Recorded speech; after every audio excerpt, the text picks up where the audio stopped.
Hey, what's going on? Welcome to The Doug Show. My name's Doug Cunnington, and in this episode, we catch up with Arielle Phoenix.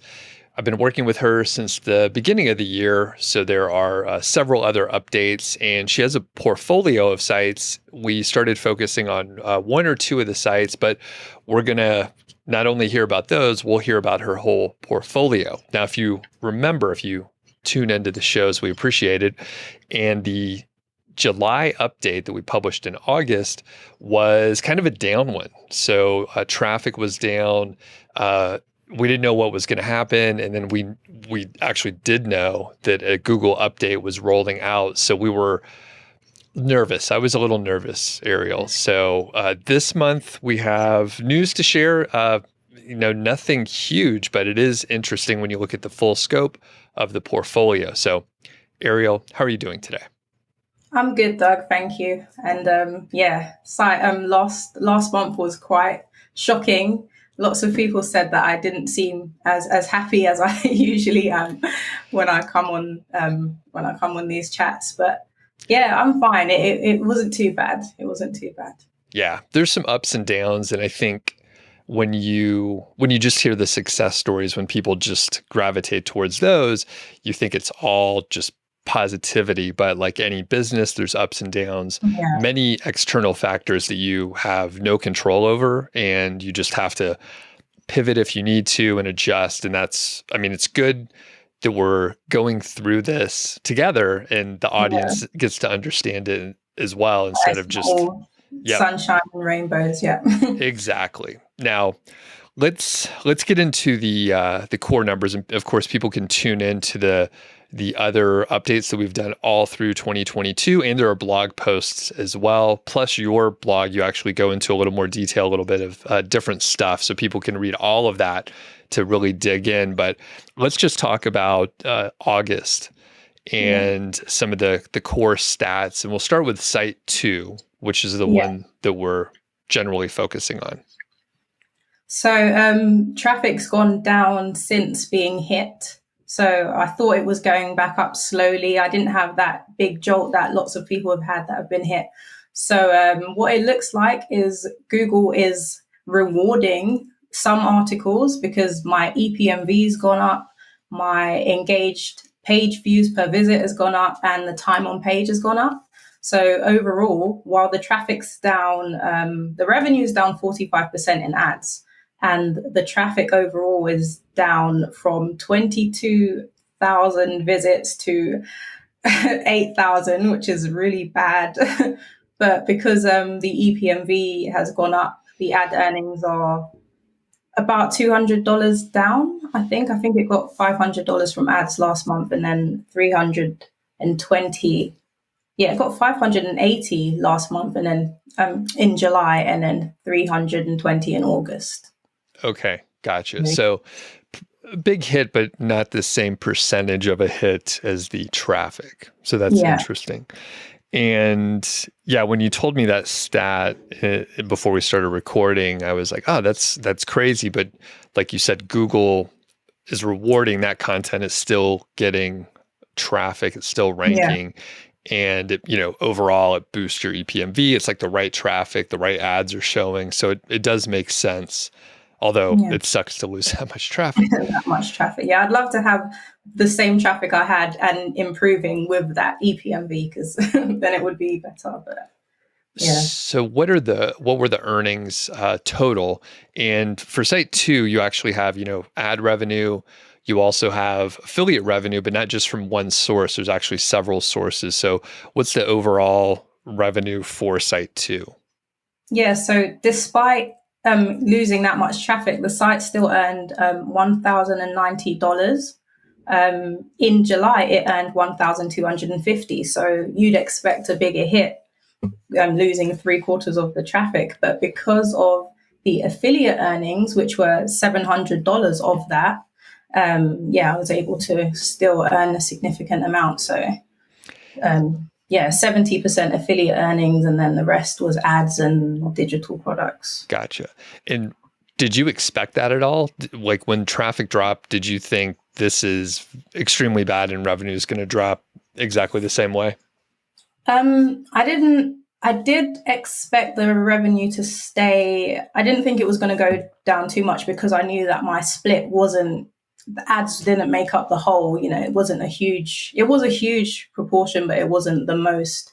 And because of the type of affiliate program that I'm signed up with, I knew it was going to keep compounding and going up. So hopefully, even though my traffic's down, next month I can say, okay, I earned $800 or $900 from these affiliate programs. And even if the ad earnings don't go back up, it will just be supplementary, until it improves. Got it. So, Yeah, it's so interesting too, especially when a lot of us focus on not necessarily you and I, or you and me. I always get those confused. But anyway, basically, if the right content is ranking, then you can earn a lot of money, and a lot of people focus on publishing 1,000 posts or 2,000, and they're thinking, hey, I want to have this huge, gigantic site, but you can do it with a small number of posts that are really targeted, high quality, and they convert well. You're much better off having like one or two articles that convert well than whatever dozens that don't.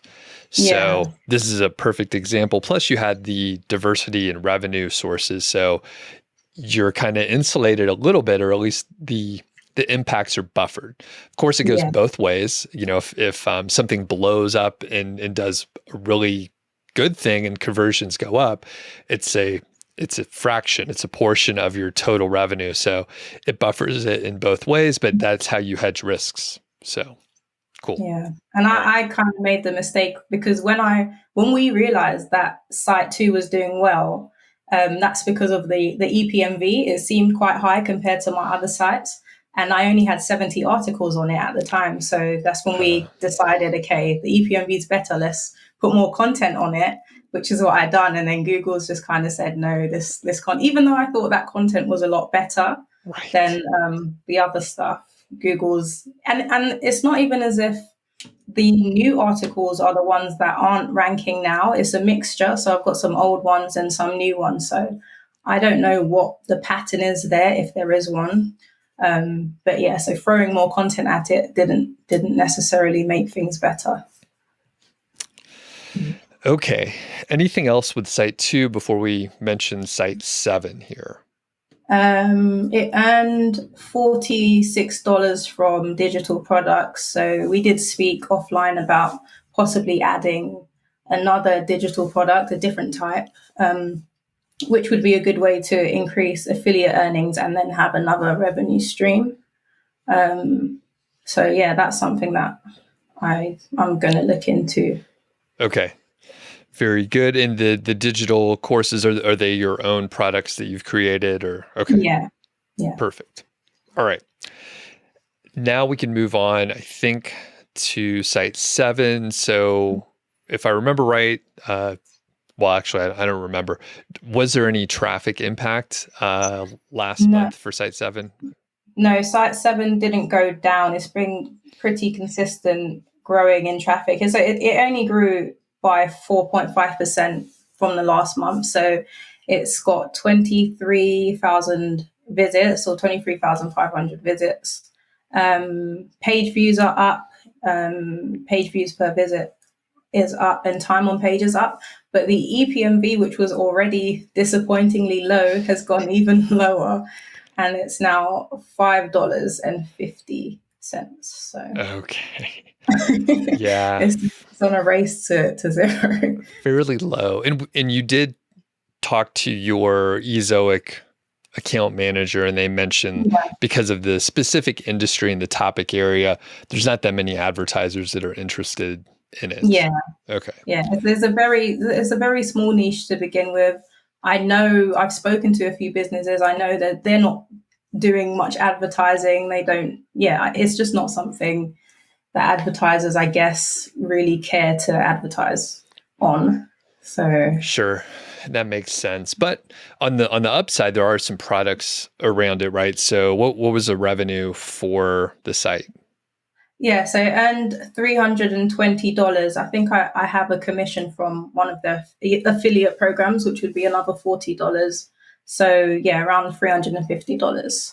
Okay. So not too bad. And the site's under a year old, right? It's just about Yeah, 11 months or so.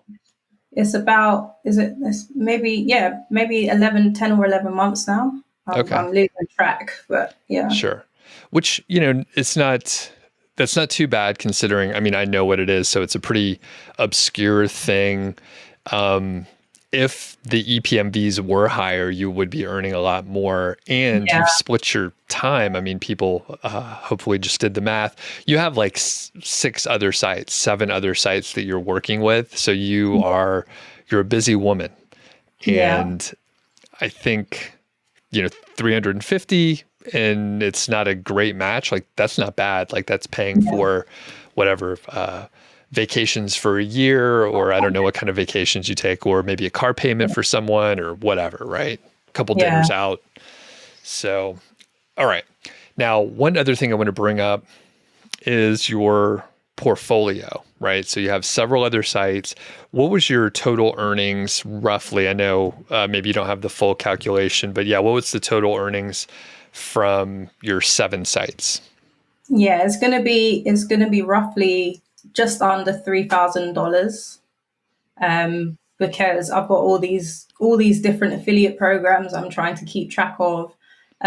What I mainly track is ad earnings and Amazon earnings, but because I know I've diversified quite a bit, when I go and add those up, it's just like, oh, $1,000, $1,000, $100 from this place and $200 from that place. And sometimes you'll log into an account that you've not logged into, and then you'll see that you've got, an extra $80, and it all adds up. So Right. Do you happen to know how many different revenue sources you have? Is it like 20, something like that? it's probably closer to 20 than 10. Yeah, that's something else. Well, and that, I mean, I usually tell people to focus on one site. And I think most of the time I will stick by that. Yeah, There's the rare case, and I mean, you are one of those cases. So you have experience producing content, you have experience running blogs, so you didn't have to learn that piece, and you're in a situation where you were able to start these several sites and move forward. So when you hit a hiccup, as far as like the EPMV with site number 7, you were like, okay, we could pivot. And then traffic's down on site number 2 that we pivoted to. yeah, And you still made a pretty good amount of money. And it turns out site number 2 still did pretty well because you have yeah, this diversity, not just with multiple sites, but you have it with your revenue sources too. yeah, So yeah. it makes it more complicated in some ways, but it definitely insulates you from like volatility. Yeah, it's definitely more chaotic, and it wasn't by design. I just thought that that's what I needed to do. Like this, there's a program here, there's a program here, but then you're not, like you said, you're not focusing on one. I could probably narrow down and focus on like a few different affiliate programs and make more, because I could make more content geared towards that. But I guess what I've done is I've got a list of all the different programs that I'm on and types of products that I can promote across the different niches. So anytime there's an opportunity to do an internal link, or link out, I'll just add an additional paragraph or something that forwards them over to that affiliate program. But I'm not doing a good job at tracking to see if those, where I could be doing better, because it's so chaotic. Right. But yeah. Well, to that point, would you consider, it sounds like there's at least 1 or 2 affiliate programs that do really well in site number 2. Are Yeah. you considering going deeper into that one because you see, oh, this one converts well, the customers seem to be happy, the content's doing well. So Yeah. is that something you're considering? 100%. Yeah. That's yeah, I mean, the signs are there. It's telling me to do more, because it's showing me, one, it converts, two, it's compounding, and yeah, it's earning the most in a single source on that site. So yeah, I definitely have to. Very cool. Well, do you have any thoughts on how you will do it? Is it something that you already have planned out, or what do you think? Yeah. I've got so many ideas for how I can make that affiliate program work more. But the main one is what we spoke about, the digital product. So embedding it in. So not just selling the product, but embedding it into the product as an option. So not making it so they have to join this program, but making it an option and just showing them the different ways that they could use it and how it can benefit them. So I think really making a valuable product in itself and then using that to promote that program would be a good idea. Perfect. And I'm going to restate it with an example that I have. I know what you're talking about, but I know some people may have not connected those dots. So I'll state it, and then you can tell me if I have it right in the same way you want to apply it. Yeah. So people potentially know I'm into camera gear and taking photos and video and stuff like that. And I wanted to do a better job with portrait photography. So yeah. I know some of this stuff, but like I was like, I'll buy a course. So I went to Udemy, which they run sales all the time. It's like 90% off. It's bananas. Yeah. So I got a couple courses on portrait photography and they were like $10. So I went through some of them, and you are thinking, Arielle, that you're going to have your own digital course, or you already have a couple digital products. Yeah. So in the photography course, they didn't do this, but they could have. They could have had a section where they said, we're using Lightroom to do all the photo editing, and Lightroom is great. We're going to do all the demos. You can use other tools if you want to. It doesn't matter. You don't have to edit. There's a bunch of other tools, but if you want to use Lightroom, you can. And here's our affiliate link. Like you get a 10% discount or whatever, and then we get a commission. So there's an analogy there. You could also do, it's photography. So they could say, hey, this is the lens that I use. I use it every day and I love it. And it'd be great if you got, this one, and here's my affiliate link to Amazon or B&H Photo. So is that a specific example? Perfect. Yeah. I think that's how most people do it, and on YouTube. So it's like, this is what I'm doing. You don't have to do it, but this is the results I've been able to get with it. So yeah, it's cool. Really, really simple, but yeah. And that is, when I started learning about working online, it's that example, right? So once you get a few years ahead, like you'll look back and realize like that's how you were learning. So when I started, it started with keyword research. So there were demos on a tool called Market Samurai, which I think was kind of garbage by the time I even got to it. So I was sad that the person that I learned from was even promoting it anymore. What is it? What's compared to? Is it like AppSumo or something completely different? Something different. So Market Samurai is like Longtail Pro, or it was a keyword research tool. Yeah. So basically a keyword research tool, and it was fine.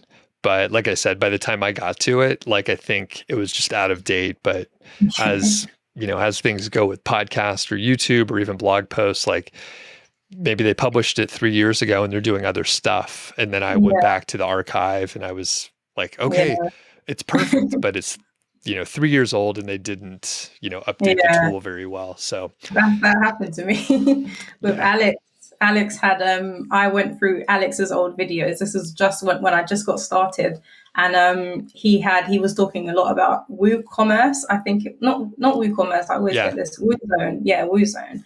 And I went and I set up, site 3 was set up with WooZone. And I had all of these products and stuff from Amazon.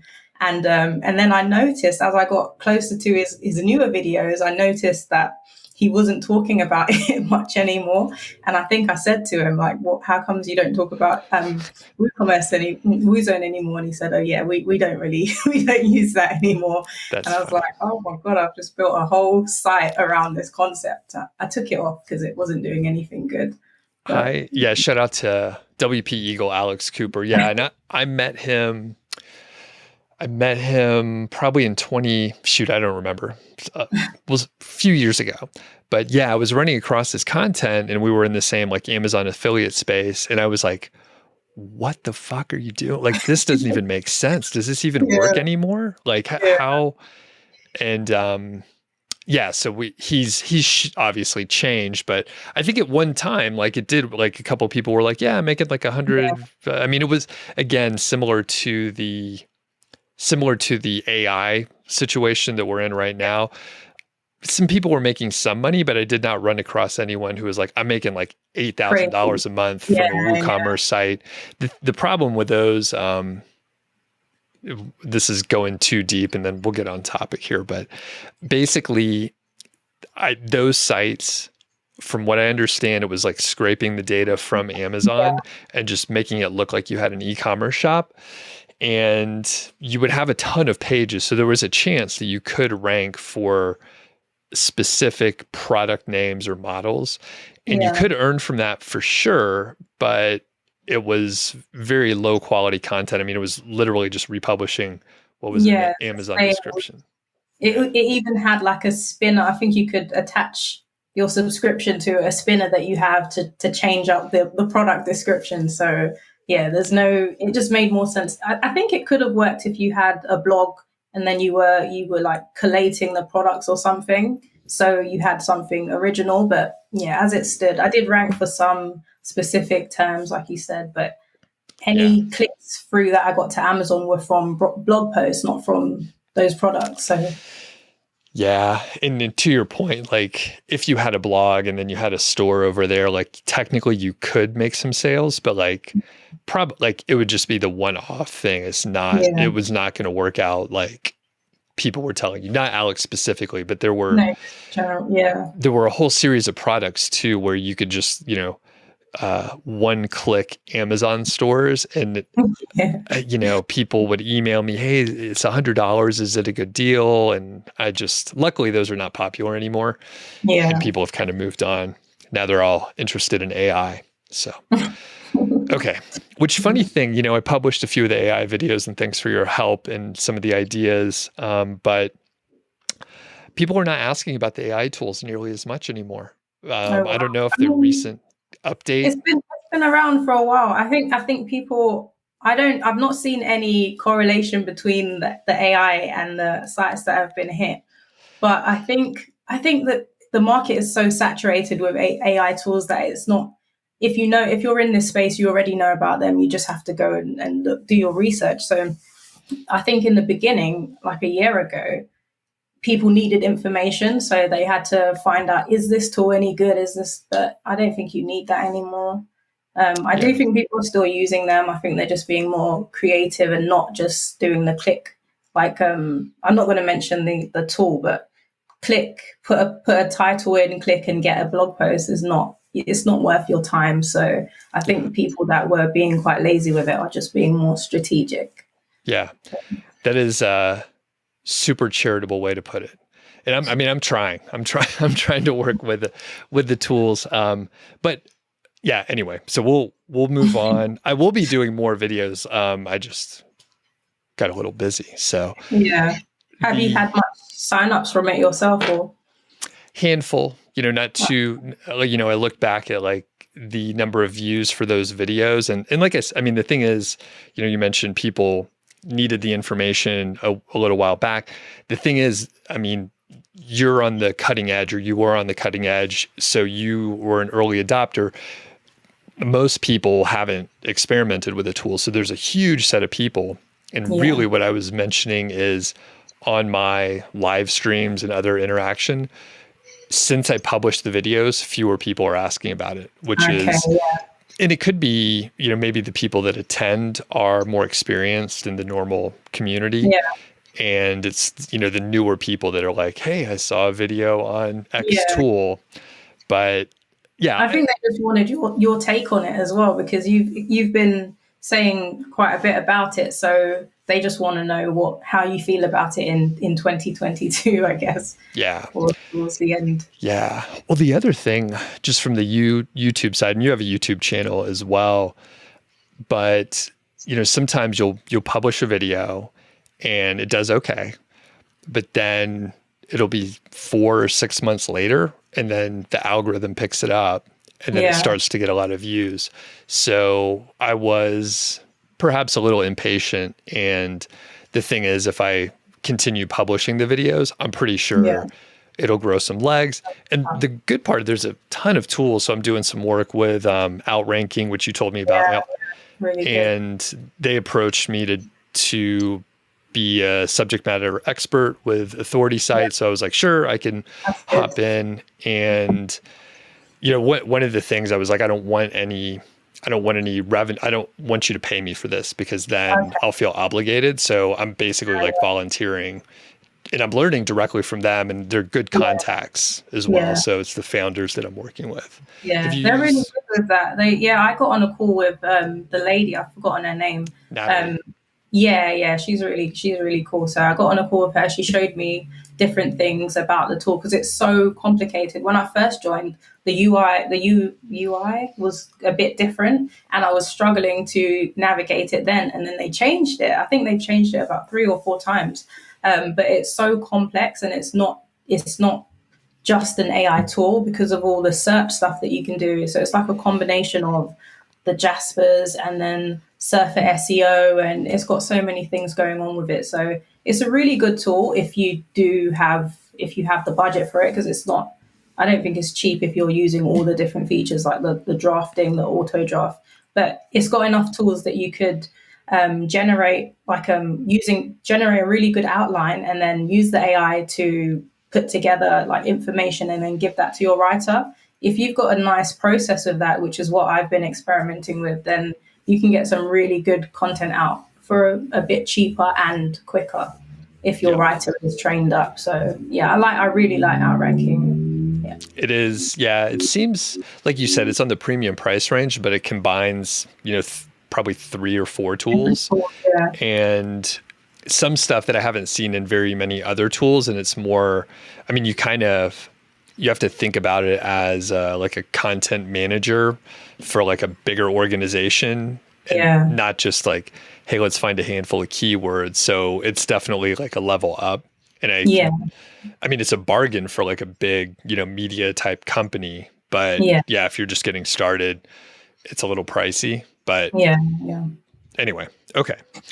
So after that series of tangents, for the sites, you were talking about digital products and can you outline what you're thinking of? And we mentioned it before, so share as much as you feel comfortable sharing here. So just a video course, like a small course. So it would literally be a one long video. I don't think it would. I don't know. Would it make sense to do just one long video or just still dice it up so it's easier to digest? How long of a video are you talking about? It's based on how long the process takes. So I couldn't just do like a raw video. I'd still have to cut it up a bit. But I'm thinking of going through the process. I want it to be as little friction as possible, because I know people start courses and then don't finish them, or they're put off by how complicated some things are. So I was just thinking to go through the process and then, break it down with like a PDF or something to go with it. Mm-hmm. But then to market it, to use the YouTube channel that the site has and put together a shorter version just to tell people exactly what is being done, and then use that to sell the full course. Okay, got it. So I have a few ideas around it. We'll start where you asked, and then we'll get into the YouTube section. And I'll point out, in case this is the first episode that people saw with you, Arielle, or that they're checking out now, part of this is coaching. So I'll tell you what I think, and then you could adapt from there. And this is just my first, gut feeling here. So most likely you will want to have multiple videos within the course. Typically, you want the videos to be at least 2 minutes long, but they could be very short and just introduce like 1 or 2 ideas. Sometimes it's like the overview. So here's what's in the course. We're going to go over X, Y, and Z. Here's some of the navigational components. If you have a question, do this. So, just saying a couple intro things like that, it's going to take you 90 seconds or 2 minutes, a little background on yourself, perhaps. Yeah. When you're talking about the full demo, it could be cool to have a full demo where it's over the shoulder and, roughly unedited so people can see it in real time. And, maybe it's an hour, like it can be that long, but people that are really trying to learn everything, they would want to see all of it, including you struggling through a piece or two. If you have to think about it, they could hear your thought process as you're navigating that issue that you didn't expect. So that's good. However, people don't want to see that when they're learning. They want the clean version. So for that, you probably would want to divide it up into however many individual phases or steps. And then each one of those could be a lesson. Typically for courses, you want the videos to be between something like 3 and 10 minutes, at least what I learned. It's for attention span. It keeps it moving. It forces you to keep it moving. And someone can check out a lesson if they only have 30 minutes to dedicate. They could check out like a 10-minute lesson, take some notes, maybe watch it again, like really try to understand it, but it makes it bite size. But the big overview can be valuable, but I would save that for like after you go through all the individual steps. So it's like, here you learned all the steps, and now here is everything all together in real time. You could see exactly how the sausage is made. Yeah, that makes sense. Okay. Any questions on that? No, that makes a lot of sense. When you mentioned going through, because in theory, when you're watching a YouTube video and like you said, all the mistakes and stuff, that's helpful in a YouTube video format. But like you said, when you want to get your result and you just want to know, what do I do here? What do I do here? Kind of like how your course is set up, which I'm going to be doing a review of soon as well. I didn't mention that. But yeah, so when it's spaced out like that, it's a lot easier. It's more digestible. Right. And then, when you're learning a bunch of content, like sometimes you'll remember you went over something, and then, you never want that to be the mistake piece. Right. And like, sometimes you make mistakes, but as long as you point it out, it's okay. But like, you want it to be right. Yeah. One thing you mentioned also was like putting together a PDF to follow along. So that's great. A lot of people do, especially, different languages. Maybe English is not their first language, so they want to see it written out. It's just easier for them to put it all together. And the other piece of that is if you do put together like the outline and then you put together the PDF, you have your video script right there, or at least the bullet points that you're going to go over, which makes it very easy, and it makes the videos clean. So I have some friends that, they're like, I don't want to script anything out. I want it to be natural, and it's not as clean. It takes longer. People repeat themselves when you don't script it out. Like these kind of interviews, I'll end up repeating myself a few times. But if I'm really working, I'll write a script and stick to it. And then it's much faster and cleaner. And that's what needs to be in a video course. Yeah. I'm trying to find my flow because I've done both with the, I forgot what it's called, when it shows you the text, the teleprompter. Yeah. So I've tried that, and I've got to figure out ways that I can write that how I talk, so I'm not sounding too mechanical, because I'm able to say it without making as many mistakes. Because if I talk to myself before I press record, everything's fine. As soon as I press record, I'm just, So I need to find a balance. But I think the teleprompter thing makes sense. Scripting it first makes sense. Yeah, that'll be something to work with. And one thing that I ended up doing, now much better. So if I'm writing a script, I know to make the sentences shorter than you think. They need to be just simple sentences, sometimes fragments even, which will make sense in your speech. But I'll write it out. I'll go through and read it out loud and see where I fumble over it. And then I realize that I need to clean it up or simplify it or something like that.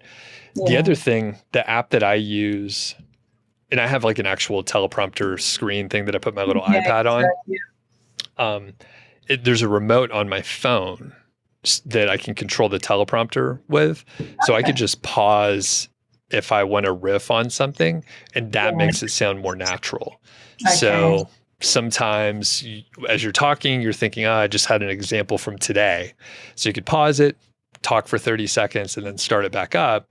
And then it Yeah. sounds like the whole thing is more natural. Yeah.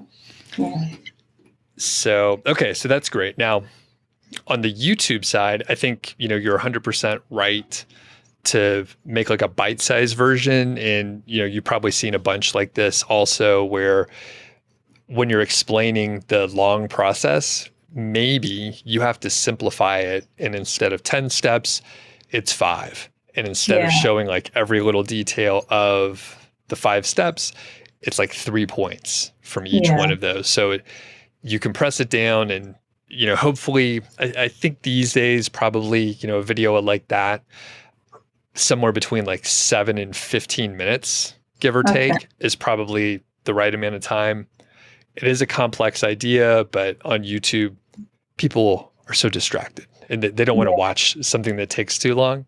But complaints on one. I got a video that done really well. It turned out to be 30 minutes long because it was just raw, unedited, over the shoulder.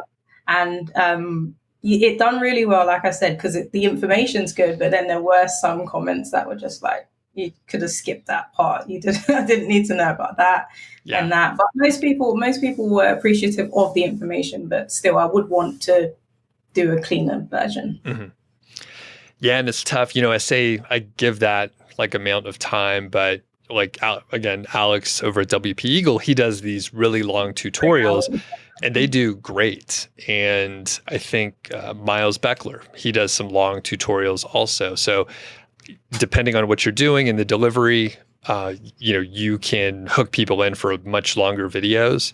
And I don't have it's not a high priority for me. I'll put it that way. I was going to say, I don't have that skill, but it's probably something I could learn if I put time into it. I'm not doing that right now. So, and I could actually see that on I think some of my demos for Jasper were a little bit long, but those were raw because I didn't know how to use the tool, and I wanted people to see like what it was like to learn. Fairly straightforward, but yeah. Which ones do better, your longer? Because I think for a while you started doing snippets of the longer interviews. I prefer longer. Especially if it's an interview when you were having like more guests on talking about their sites and their income. I prefer the long one, but I did see people saying that they're too long. Can you make a 10-minute version? And I think you did start doing that for a while. Were you seeing the same sort of? Yeah. So 2 parts of that. One, at some point I was doing just clips. So I would take like this interview, separate it into like 6 different videos, and then publish all of those. And it turned out that, and I tested this 2 to 3 times for like a month or 2. So a pretty good amount of data. So it would boost the number of views sometimes, usually not. The overall watch time was down for the channel. And there were a handful of people that would watch the clips, but it didn't drive very many people apparently from the clip to the full interview. The YouTube algorithm realized that, I would flood my channel with a lot of videos, say 2 or 3 per day on average. So they were not, YouTube was not suggesting those clips to people that weren't watching it. And then subsequently, they weren't suggesting my other normal videos as much either. So it just wasn't out in front. So for the right people, they loved it. And they would watch the clips and they would watch the full thing, and they would, they like it. But other people, it just didn't work out. So I then thought, hey, what if I shot a separate interview, like after we finish the full interview, we'll talk for 6 minutes, do a quick overview, and then see how it goes. Now, the sad part is that actually does well, and it gets a lot of views, and because it's short, but I don't particularly enjoy those. And it's like repetition of what we just talked about. And there's no value. There's no information in it. It is just it's like a listicle. There's nothing helpful in there. So I don't know. So did you? Did you watch any of the short form interviews like I mentioned? Or did, but like I said, I prefer the longer ones anyway. So you would put the shorter ones up, and then I'd just be like, okay, let me just wait for the longer one because I Yeah. prefer the longer one. So yeah, so Yeah. And I think, I mean, that's what I would prefer to consume myself. And I don't want to, like I said, the short form interviews did well, but I guess I'm stubborn and I'm like, I'm not going to play along with the algorithm. I'm just going to publish what I want to publish, which I have the yeah, luxury to do. So I'm lucky to be able to do that. But at some point I test things out just for knowledge, but okay. yeah. So any other questions about your idea for digital products, the funnel or anything like that? I've got some notes here. Let me see. Okay. No, so it's not about the course. It's about yeah. So we spoke about, well, yeah. So this one is about the course. We spoke about pre-selling courses before. Yes. So with this one, it's a bit different. So it wouldn't be a preset. Like I don't see. Well, you tell me if I'm wrong in thinking this, but I don't see much value in pre-selling it. If I'm going to be doing that YouTube video, which is kind of like the teaser for it, would it still need to be pre-sold is the question. I would still go through and do the pre-sale activity. So the thing is, like, you could still do the short YouTube video and see how it does, right? You would want to have potentially like the pre-sale information sales page put together to send people from the YouTube video. The thing is, the YouTube video might do well, but the course might not sell. Yeah. So the thing is, it's pretty easy to do the pre-sale activity. You can just put together, I mean, basically you put together the outline for the course. You put together like it's a couple bullet points of each section, and it's usually like just a few pages long. It doesn't have to be too much. Okay. And the big value in pre-selling is like, that people are interested and they literally have already paid you. Yeah. So the benefit with that is you're not going to create something that is not going to sell. And you could set some threshold, probably 10 to 15 people, like, hey, if I sell this many, then I will complete the course. Yeah. If I don't pre-sale at least 10, then I need to rework. There's something wrong either with the audience or the sales page or the pricing, maybe a couple others in there, but those are the main things. So if you are unable to pre-sell it, then you should stop and figure out where you messed up. Yeah. And that was the issue. Would I ask the audience, like, would I do a poll, or like, what would I do is it just me troubleshooting what I could do better, or just ask them why they wouldn't, if they like the video or like the concept, why they wouldn't like more information on that, I guess. You should ask them why. You should probably rely on your own deduction skills, and I can help you too on like where to rework it. You should ask because you may be able to get good information, but people suck at telling you the truth. So they may say, oh, like I'm too busy, or it's the price. Some people may say, oh, it's too expensive. And then someone else will say, oh, it's too cheap and I thought it was low quality. So like if your sample size is too small, like it's not going to be useful, and it could throw you in the wrong direction. But best practice is to ask, like, do a survey. Hey, why didn't you purchase? And then you understand their objections. You can use that in the sales material. So it's like, well, I didn't know if I would have enough time to go through it. Don't worry, you have lifetime access, right? So that's why when you're walking through, this happens to me. I walk through the store, there's like a mobile phone representative or whatever, and they're like, hey, what cell phone service do you use? Like, I'm not going to answer that because they're going to start like, oh, are you happy with it? Like, do you have any? Or if someone's trying to sell you something and they say, why aren't you interested? If you tell them, they're going to try to tell you why you're wrong. What to sell to you. Yeah. So never answer that. If you don't want to be sold to, just say, I'm just not interested. Yeah. I have there's nothing you could say to change my mind. Yeah. I'm a real jerk to deal with when someone's selling me something. So I want to go to one of those timeshare sales things, where you get the deal and then Yeah. I haven't done it, but I'm pretty sure I'd come out. I'd buy like 3 units. I'd fail at it. No. So it's really important to do the pre-sale for the reasons I mentioned. And the other thing is, it is a good thing to know how to do. So when you come up with other courses in other areas, pre-selling should be your default. It is, I'm pretty sure most of the course platforms teach you to pre-sell the products because they don't want you to waste a bunch of time. And this is the issue that we had with Christy. She created 2 courses, made the whole fucking thing. And the second one, she didn't sell one. And she wasted thousands of dollars creating a course. And you could test that. It is it's a playbook. There's a thing you could do. So I don't want you to create a course unless people are waiting on the other side. There's no better motivator.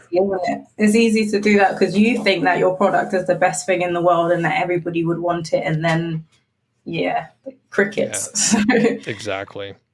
Okay. So what other questions do you have? The other thing was back on site 7. So it's really bad EPMV, but traffic is growing.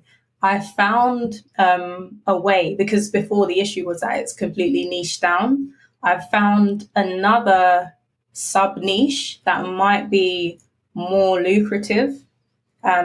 It definitely has more, not products. It doesn't have any products. It's got more businesses that would be willing to advertise, or that do advertise. I've seen myself. And it has the potential to just create a whole new cluster that still kind of ties into the original niche, unlimited keywords, and then also more topics that could be added to it. But it's not exactly related. It's just like a branch that can be, I think, semantically is related. So, yeah. Okay, gotcha. And so the question is, should you explore that area? Yeah. Sure. Because I'm not doing anything on site 2, but beyond planning this new course thing, I'm kind of watching to see what it does, because it's just everything I thought about it is wrong. So, and with the earnings still being okay with the affiliate program, I don't feel like I need to keep throwing content at it just yet. So I was thinking to go back to site 7 and explore this new topic. Sure. I don't think there's any harm in it. And the way you described it, it's worth testing out and just see what happens.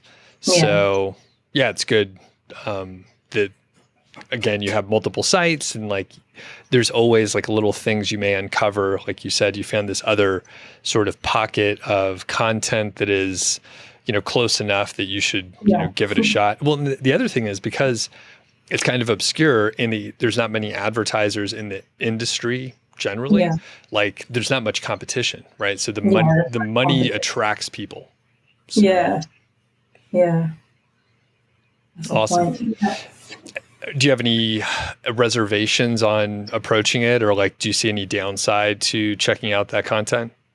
My only worry is what Google thinks of it, because I won't know, because I said it's semantically related. So I know Google is not a person saying, okay, this is not completely within this niche. So I don't know if I'm thinking too much about it, but yeah, my worry is that the topics are not related enough that Google's going to reward me for those other keywords, but also there's no competition there. So it might not have a choice. Yeah, I think, because of that, you should be okay. I haven't heard anyone else say this specifically, but in your opinion, would the same audience be interested in both topics? Yes, a subsection of them, not all of them. Okay. Yeah. But okay. And I like to think of it that way because like many SEO questions that are really very hard to answer. And the answer is, it depends, or I don't know, or you'll get a different result every time you try it. I haven't done this specifically, but generally, if like the same audience is into it, or at least there's a subset of the audience that is, then you may be in fine shape. And the fact that there's no competition or very little, that should pave the way where, Google won't really have a choice because there's not really many other results to serve up. Yeah. Okay. I think so. Cool. Anything else? No, I always do this. I wanted to know when your course opens back up, because I did say I was going to do a review on it. So I just wanted some information on that. We could probably talk about it offline though. So cool. Yeah. For the people that hung around for the full interview, I'll share. So I usually launch in October, will be the next time around. So you have plenty of time to put together a review. So it'll be like early mid-October, something like that. Okay. All right. Yeah. One more thing is I used a site audit tool called Scrutiny. I don't know if you've heard of it. What's it do? It's a Mac app. So it goes through all your pages. You give it your URL and it goes through all your pages and it looks for bad links. What I like is it's not a service, it's just a tool. So it finds all the stuff like missing alt text and stuff like that. So I've done it and I've generated a report on site too. So I was going to go through and see if I can see what I can find in that. So I was just wondering about site audits, if you reckon they're any good, if they give enough information to improve things. And you know what? I don't know. I have gone through a few similar activities, and I went and fixed links and cleaned everything up. And the times that I've done it, maybe 3, it didn't do a damn thing. So I mean, it's not a bad thing to have everything cleaned up and it shows that you're doing a good job. But I mean, I have not seen any impact by going through, or honestly, even, the site audits where you delete old content and like consolidate things. I haven't seen much of an impact from that either. Again, it's not bad to clean things up, but I don't know if you'll. Yep. Okay. Yeah. So Scrutiny, is it a paid tool? Yeah, I think there's a free version and they've got a paid pro one, but free version, you can add as many sites as you want. It's called Scrutiny 10. Okay.